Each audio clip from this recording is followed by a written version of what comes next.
Bien sûr que non, hein. Les sionistes, ils ont le pouvoir dans certains endroits en particulier, mais ils n'ont pas le pouvoir dans le monde entier. Ils ont le pouvoir dans les pays où ils sont le plus puissants au niveau politique.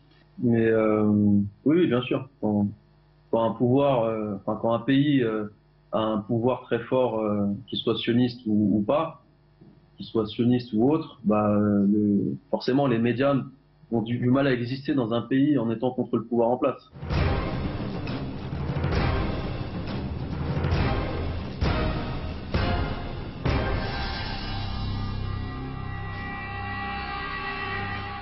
Là, j'ai aucune idée. Je peux pas vous aider. Ok. Je pense que c'est des raisons politiques Je- c'est des raisons politiques qui m'échappent, hein. Peut-être qu'il leur plaît pas.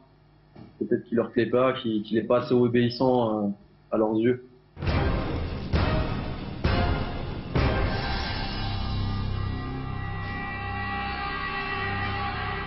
Alors, le monde effectivement est géré par une petite oligarchie de gens qui sont des familles, par exemple de banquiers. On a par exemple la Fed.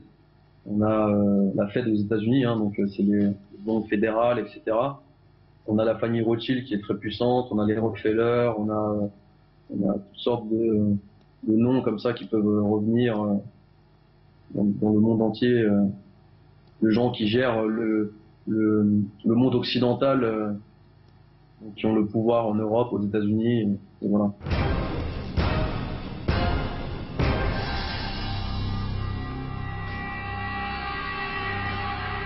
Donc, et cette caricature derrière vous, c'est vous qui l'a dessinée? Oui, c'est bien moi, ouais. Et Je l'ai qu'est-ce qui fait vous aussi explique? Qu'est-ce qui vous explique sur? j'avais fait ça en 2009, juste avant l'élection d'Obama, et c'était à l'époque pour montrer que Obama était on a tous les gens de son administration qui sont là. Et là, on a Rockefeller, on a Brzezinski, on a Kissinger. On avait un peu tous les gens qui ont le pouvoir sur lui et qui sont. C'était un dessin que j'avais fait assez humoristique pour montrer qu'Obama était que le sous-fifre de ces gens-là. C'est-à-dire